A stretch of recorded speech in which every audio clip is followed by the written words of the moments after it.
Historia del mundo, de la prehistoria a nuestros días, por John Morris Roberts, 37, libro 4, la era de las tradiciones divergentes, 11, nuevos límites, nuevos horizontes, el espíritu europeo. En el año 1500, Europa es claramente reconocible como el centro de una nueva civilización que no tardaría mucho en extenderse también a otras tierras. Su núcleo seguía siendo la religión.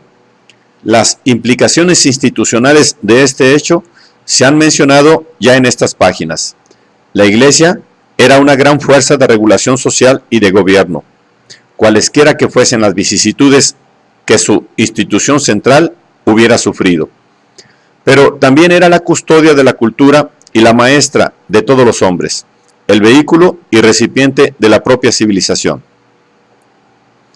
Desde el siglo XIII, el peso de la labor de registrar, enseñar y estudiar, que durante tanto tiempo había recaído en los monjes, era compartido por los frailes y, lo que es más importante, por una nueva institución, en la que los frailes desempeñaban a veces un papel importante: la universidad.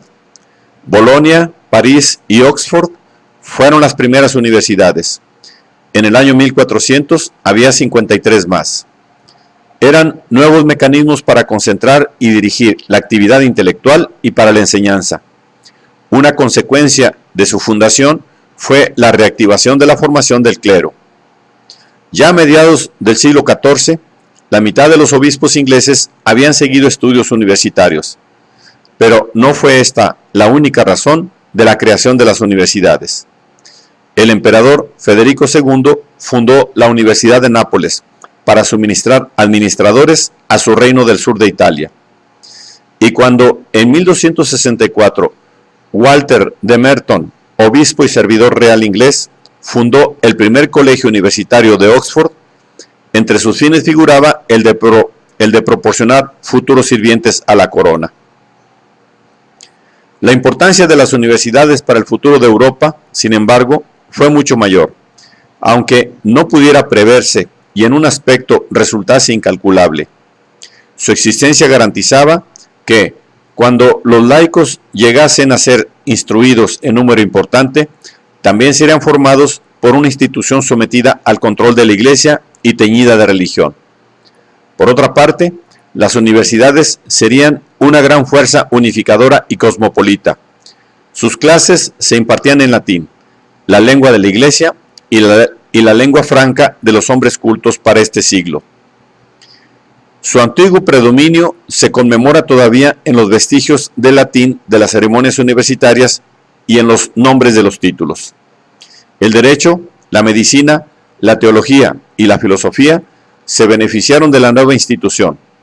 La filosofía había desaparecido prácticamente para convertirse en teología a comienzos del período medieval. Solo una figura importante sobresale: Juan Escoto Erígena, un pensador y erudito irlandés del siglo IX. Más adelante, cuando la traducción directa del griego y del latín comenzó en el siglo XII, los estudiosos europeos pudieron leer por sí mismos las obras de la filosofía clásica. Los textos llegaron a través de fuentes islámicas. Cuando las obras de Aristóteles e Hipócrates se vertieron al latín, al principio fueron recibidas con sospecha. Esta situación perduró hasta bien entrado el siglo XIII. Pero gradualmente se puso en marcha una búsqueda de reconciliación entre las explicaciones clásica y cristiana del mundo, y entonces se hizo evidente, sobre todo gracias a la obra de dos dominicos, Alberto Magno y su alumno Tomás de Aquino, que la reconciliación y la síntesis eran efectivamente posibles. De este modo se recuperó y cristianizó la herencia clásica en Europa occidental. En vez de ofrecer un enfoque contrapuesto y crítico de la cultura teocéntrica del cristianismo, se incorporó a él.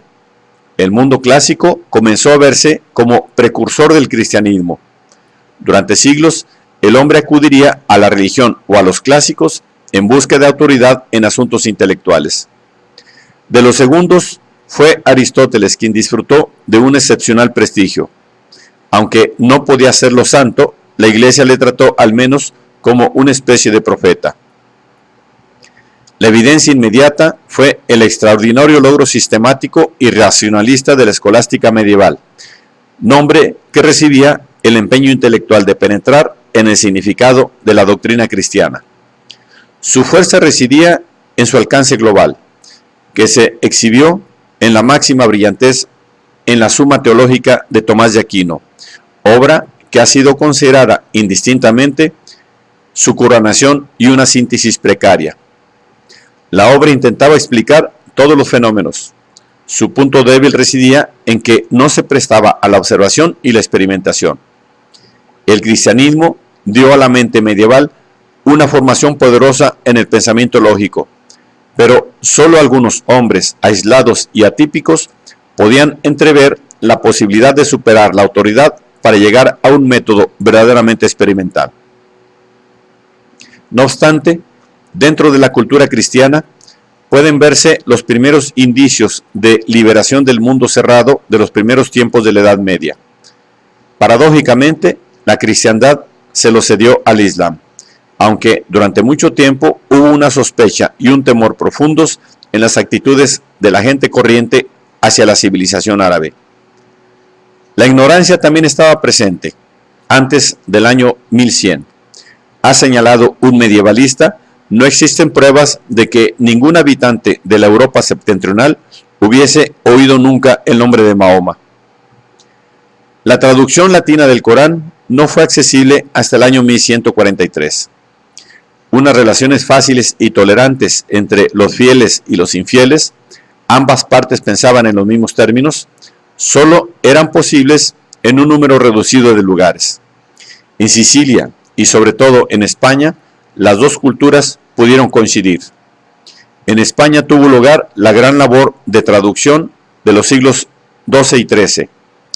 El emperador Federico II era considerado con la más profunda de las sospechas, porque, aunque perseguía a los herejes, era sabido que recibía a judíos y sarracenos en su corte de Palermo. Toledo, la antigua Venecia visigoda, fue otro centro de especial importancia.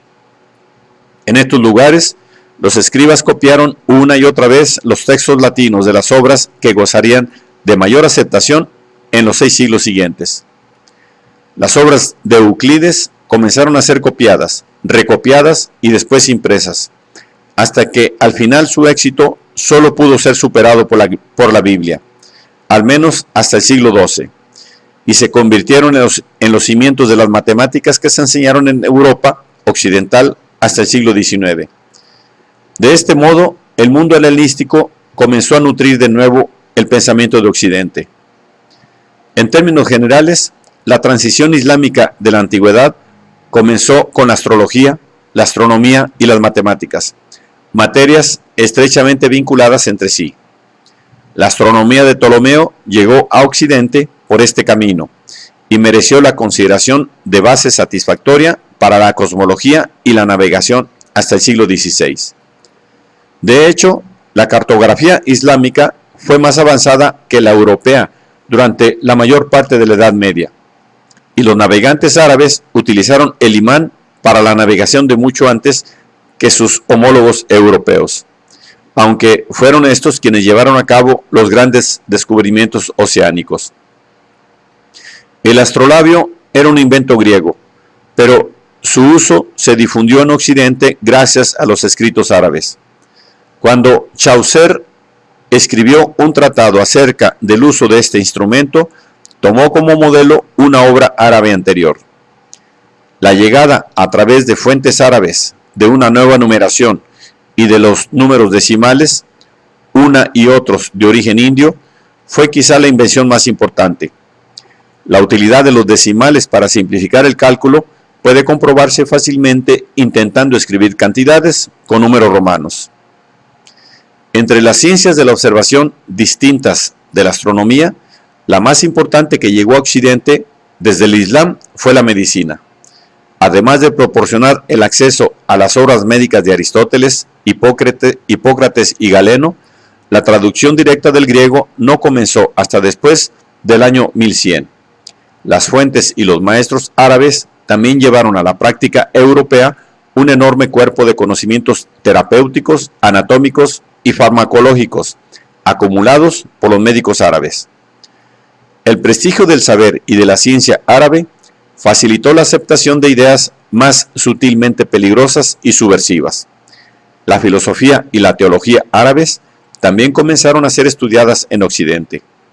Al final, incluso el arte europeo parece haber recibido la influencia del Islam, pues se afirma que la invención de la perspectiva que habría de transformar la pintura llegó de la España árabe del siglo XIII. Europa ofreció poco a cambio, a excepción de la tecnología de la artillería. Durante la Edad Media, Europa no debió tanto a ninguna otra civilización como al Islam.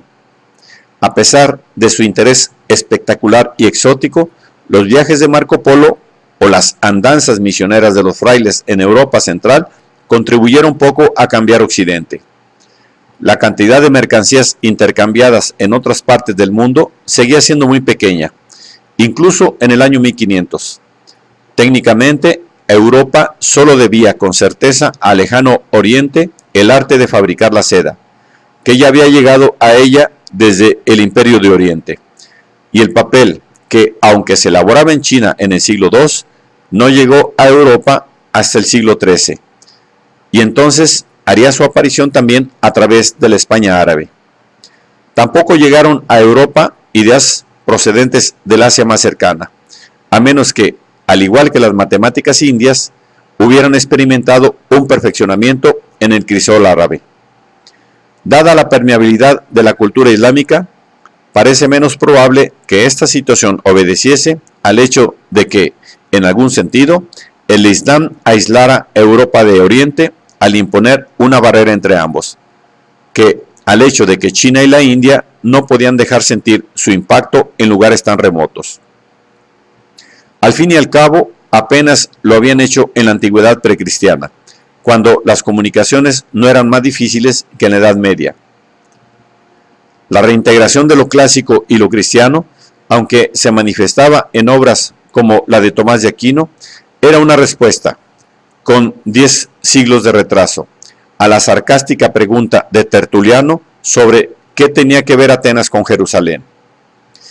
En una de las obras de arte supremas de la Edad Media, algunos dirían que la suprema, la Divina Comedia de Dante, se vería ya la importancia de la nueva vinculación del mundo de la cristiandad con su predecesor. Dante describe su viaje a través del infierno, el purgatorio y el paraíso, el universo de la verdad cristiana.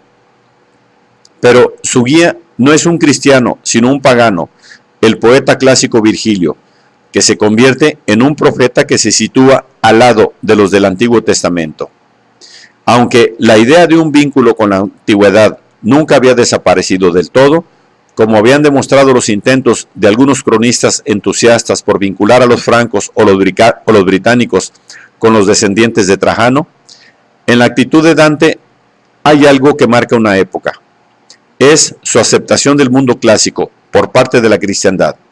Y esto, a pesar de la saturación escolástica de su entorno, fue decisivo para hacer posible un cambio que se ha considerado habitualmente más radical: la gran recuperación de las letras humanísticas que tuvo lugar en los siglos XV y XVI. Dicha recuperación estuvo dominada durante mucho tiempo por el latín. Hasta 1497 no apareció publicada la primera gramática griega. Una figura central de ese momento de la historia de la cultura fue Erasmo de Rotterdam. Durante algún tiempo monje y después, como máximo exponente de los estudios clásicos de su época, representante de la mayoría de los grandes humanistas. Pero Erasmo seguía viendo a sus clásicos como la entrada al estudio supremo de la Escritura, y su libro más importante fue una edición del Nuevo Testamento en griego. Las consecuencias de la impresión de un buen texto de la Biblia serían de hecho revolucionarias, pero Erasmo no tenía intención alguna de subvertir el orden religioso. a pesar del vigor y el ingenio con que se había burlado y mofado de unos eclesiásticos engreídos, y a pesar de la provocación a un pensamiento independiente que sus libros y cartas ofrecían. Sus raíces se hallaban en la piedad de un movimiento místico del siglo XV, en los Países Bajos, llamado Devotio Moderna, no en la antigüedad pagana. Algunos de los hombres que comenzaron a cultivar el estudio de los autores clásicos y a invocar explícitamente ideales clásicos paganos, inventaron el concepto de Edad Media para subrayar su sentido de la novedad. De ellos se diría a su vez que eran hombres de un renacer, de una tradición perdida, un renacimiento de la antigüedad clásica. Sin embargo, se habían ido formando en la cultura de los grandes cambios habidos en la civilización cristiana a partir del siglo XII, que a partir del siglo XII habían hecho posible. Hablar del Renacimiento puede ser útil si tenemos presentes las limitaciones del contexto en el que empleamos el término, pero falsea la historia si lo tomamos en el sentido de una transformación de la cultura que señala una ruptura radical con la civilización cristiana medieval. El Renacimiento es y fue un mito útil, una de esas ideas que ayudan a los hombres a dominar sus actitudes y, por consiguiente, a actuar de modo más eficaz. Fuera lo que fuese el Renacimiento, no existe una línea divisoria nítida en la historia europea que lo separe de la Edad Media, por mucho que deseemos definirla. Lo que puede advertirse prácticamente en todas partes es, sin embargo, un cambio de énfasis, que se manifiesta especialmente en la relación de la época con el pasado. Los artistas del siglo XIII, al igual que los del XVI, representaban a los grandes personajes de la antigüedad con el atuendo de su propia época. En cierto momento, Alejandro Magno parece un rey medieval. Más adelante, el César de Shakespeare no viste toga, sino jubón y calzas. Quiere decirse con ello que no existe un sentido histórico real en ninguna de estas descripciones del pasado, ninguna conciencia de las inmensas diferencias entre los hombres y las cosas del pasado y los del presente. Por el contrario, la historia se consideraba, en el mejor de los casos, una escuela de ejemplos. La diferencia entre las dos actitudes es que, según la visión medieval, la antigüedad también podía escudriñarse en busca de un plan divino, pruebas de cuya existencia las enseñanzas de la Iglesia reivindicaron de modo triunfal una vez más. Este era el legado de San Agustín y el que Dante había aceptado. Sin embargo, en 1500 se percibía algo más en el pasado, igualmente ahistórico, pero pensaban los hombres más útil para su época y momento. Algunos veían una inspiración clásica, posiblemente incluso pagana, distinta de la cristiana, y uno de los resultados fue una nueva atención a las obras clásicas. La idea del Renacimiento está vinculada especialmente con la innovación en el ámbito de las artes. La Europa medieval había conocido muchas innovaciones, y sus tierras parecen más vigorosas y creativas que cualquiera de los otros grandes centros de la tradición civilizada a partir del siglo XII.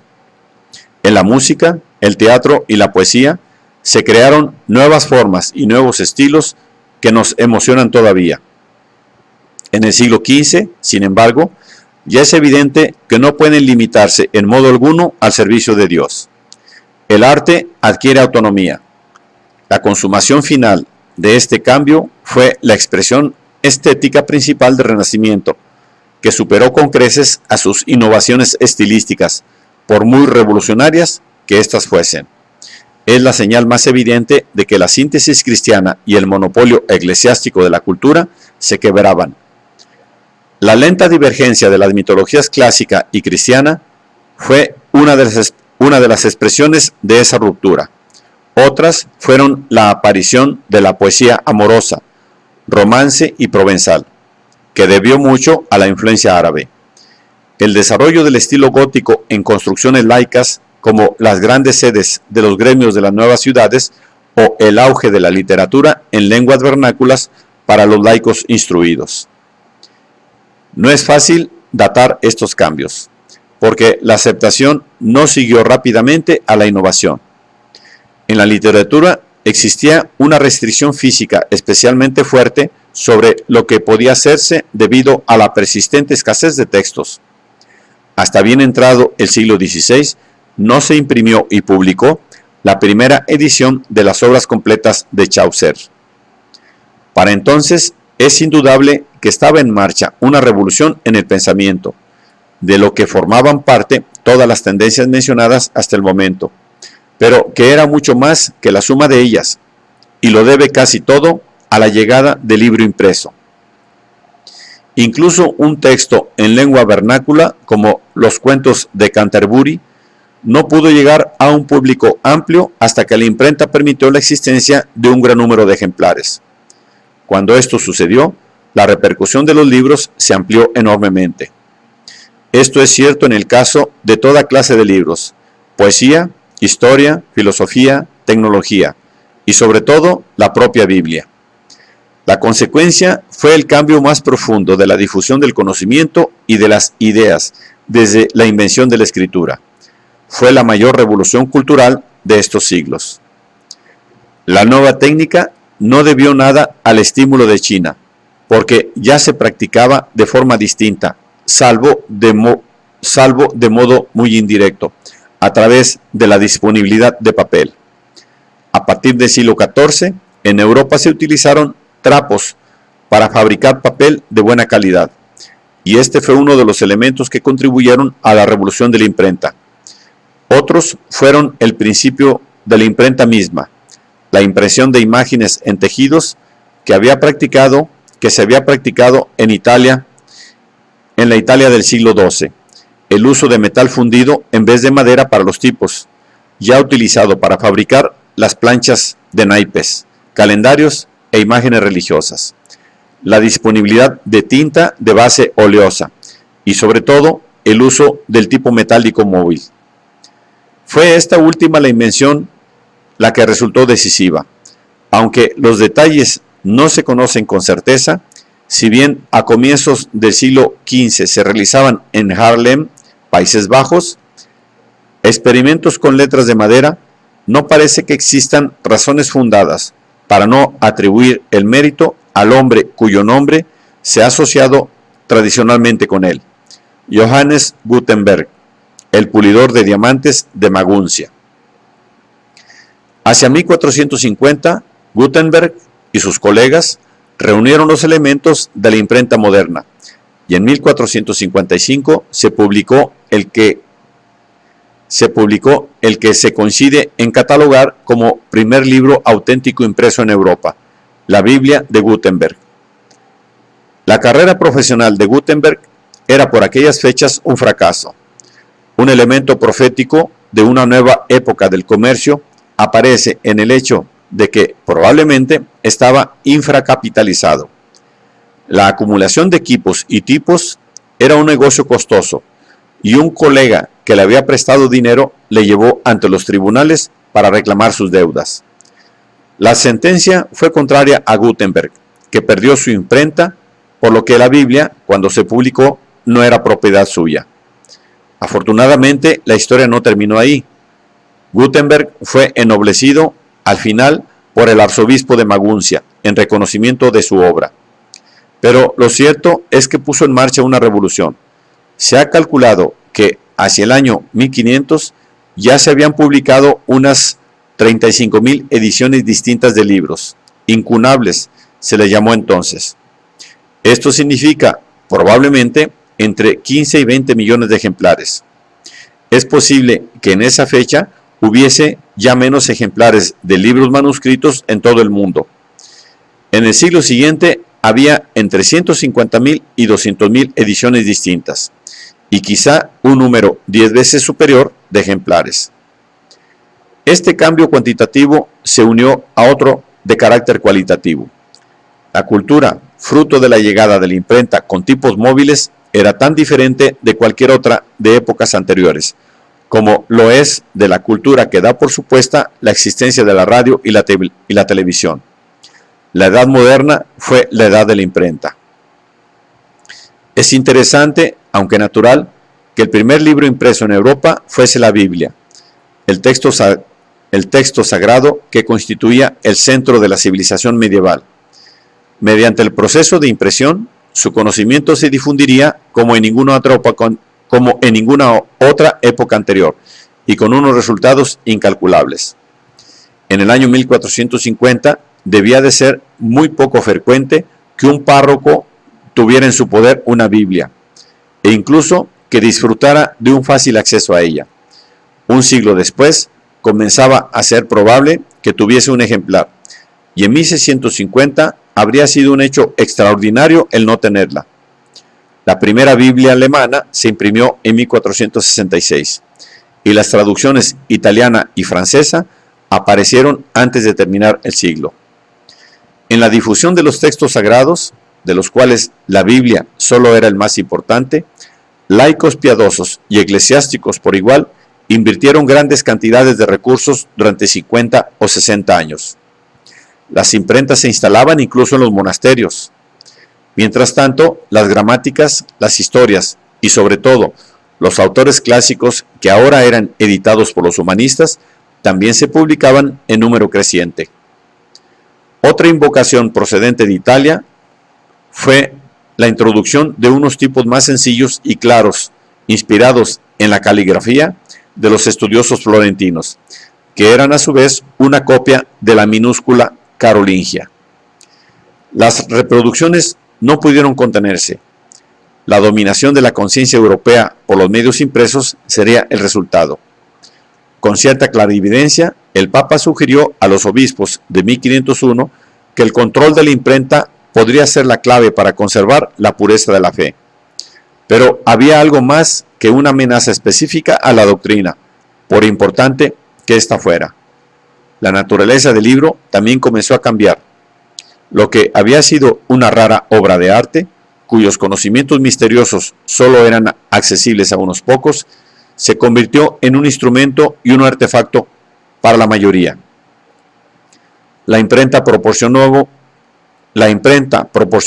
nuevos cauces de comunicación a los gobiernos y un nuevo medio a los artistas. La difusión del estilo pictórico y arquitectónico fue mucho más rápida y generalizada en el siglo XVI que en épocas anteriores, debido a la creciente disponibilidad de las estampas grabadas, y dio un nuevo impulso a la difusión de la tecnología. Estimularía una inmensa demanda de alfabetización y por tanto de enseñanza. Ningún otro cambio señala con tal claridad el final de una época y el comienzo de otra. Es muy difícil afirmar con exactitud cómo afectaron tales cambios el papel de Europa en la época que se inauguraba de la historia universal. En el año 1500 había mucho que ofrecer para dar seguridad a los escasos europeos que probablemente se pusieron a reflexionar sobre todas estas cosas. Las raíces de su civilización se hallaba en una religión que les enseñaba que eran una gente que viajaba en el tiempo, con la vista en un futuro que resultaba un poco más comprensible y quizá un poco menos aterrador gracias a la contemplación de los peligros que se habían sorteado y a la conciencia de un fin común. En consecuencia, Europa sería la primera civilización consciente del tiempo, no como una presión interminable, aunque quizá cíclica, sino como un cambio permanente en cierta dirección, como progreso. El pueblo elegido de la Biblia, al fin y al cabo, se dirigía a alguna parte. No era simplemente un pueblo al que le sucedían cosas inexplicables y que debían soportar pasivamente. De la simple aceptación del cambio, no pasó mucho tiempo hasta que brotase la voluntad de vivir en el cambio, que sería la peculiaridad del hombre moderno. Secularizadas y lejos de sus orígenes, tales ideas serían muy importantes. Tales ideas podían ser muy importantes. El avance de la ciencia no tardó en ofrecer un ejemplo. También en otro sentido, la herencia cristiana fue decisiva para que, después de la caída de Bizancio, los europeos creyeran que solo ellos la poseían, y en realidad solos, pues entre la gente corriente no se tenía mucha idea de qué podía ser el cristianismo eslavo, nestoriano o copto. Era una idea alentadora para unos hombres que estaban en el umbral de siglos de desarrollo del poder, de descubrimientos y de conquistas. Ni siquiera con el peligro de los otomanos, Europa en el año 1500 no solo era la fortaleza asediada de la Edad Oscura, sino un baluarte del que los hombres comenzaban a salir para contraatacar. Jerusalén había sido abandonada al infiel. Bizancio había caído. ¿Dónde debía estar el nuevo centro del mundo? Los hombres de la Edad Oscura, que perseveraron un tanto en la adversidad y construyeron un mundo cristiano a partir de los escombros del pasado y del talento de los bárbaros, lograron, por consiguiente, infinitamente más de lo que podían saber. Pero el desarrollo de tales implicaciones requería tiempo. En el año 1500 había todavía poco que indicase que el futuro pertenecería a los europeos. Contactos como los que mantuvieron con otros pueblos no demostraban en modo alguno la clara superioridad de su proceder. Los portugueses podían manipular a los negros del África Occidental para sus propios fines y despojarles de su oro y sus esclavos. Pero en Persia o en la India estaban en presencia de grandes imperios cuyo espectáculo a menudo les deslumbraba. Los europeos del año 1500 no eran en este y en muchos otros aspectos hombres modernos. No podemos entenderlos sin esfuerzo, ni siquiera cuando hablaban latín, pues su latín tenía connotaciones y asociaciones que estamos condenados a pasar por alto. No era solo la lengua de los hombres instruidos, sino también la de la religión. En la penumbra del amanecer de la era de la modernidad, el peso de esa religión sigue siendo la pista más certera para conocer la realidad de la primera civilización de Europa. La religión fue una de las reafirmaciones más impresionantes de la estabilidad de una cultura que en este libro se ha examinado casi en su totalidad desde una perspectiva importante, aunque básicamente anacrónica, la del cambio. Salvo en el más corto plazo, el cambio no era algo de lo que la mayoría de los europeos fuesen conscientes en el siglo XV.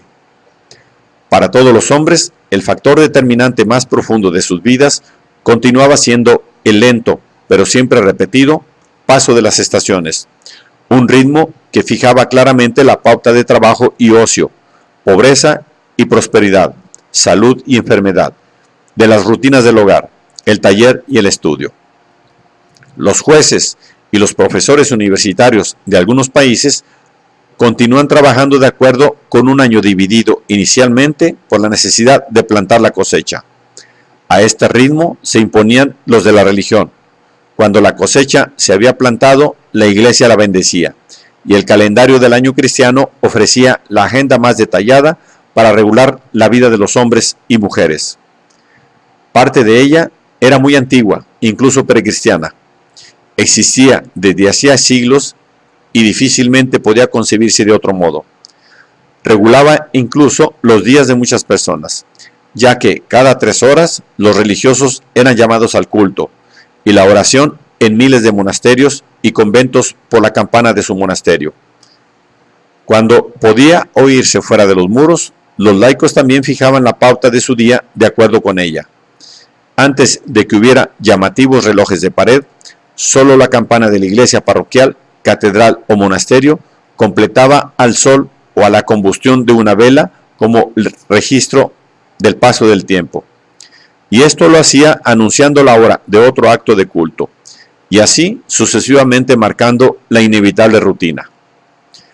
Aún siendo verdaderamente revolucionarios, como algunos cambios lo fueron, incluso los más obvios de ellos, el crecimiento de una ciudad, el comienzo de la peste, el desplazamiento de una familia noble por otra, la construcción de una catedral o el derrumbamiento de un castillo, tenían lugar en un marco extraordinariamente inalterado. Las formas de los campos cultivados por los campesinos ingleses en el año 1500 eran, en muchos casos, todavía las visitadas por los hombres que los anotaron en el Domesday Book más de 4 siglos antes. y cuando los hombres fueron a visitar a las monjas de Lacock para cerrar su monasterio en la década de 1530, descubrieron, para su asombro, que aquellas damas aristocráticas seguían hablando entre ellas el francés normando que se empleaba habitualmente en las familias nobles 3 siglos atrás. No debe olvidarse nunca una inercia de proporciones tan inmensas, que resulta más impresionante y poderosa, si cabe, debido a las efímeras vidas de la mayoría de los hombres y mujeres de la Edad Media. Solo en el humus más profundo de esta sociedad se encontraba un futuro. Quizá la clave de esta relación del futuro con el pasado pueda situarse en el fundamental dualismo cristiano de esta vida y del mundo venidero, lo terrenal y lo celestial. Esta concepción resultaría un agente irritante de gran valor, secularizado al final como un nuevo instrumento crítico, el contraste entre lo que es y lo que podría ser, entre lo ideal y lo real. En ella, el cristianismo segregó una esencia que sería utilizada en su contra, pues al final haría posible la postura crítica independiente, una ruptura absoluta con el mundo que Aquino y Erasmo habían conocido. Sin embargo, la idea de una crítica autónoma nacería de modo muy gradual. Puede encontrarse en muchos presagios entre 1300 y 1700, pero solo estos indicarían que, una vez más, las ideas divisorias nítidas entre lo medieval y lo moderno son una cuestión de comodidad expositiva, no de realidad histórica.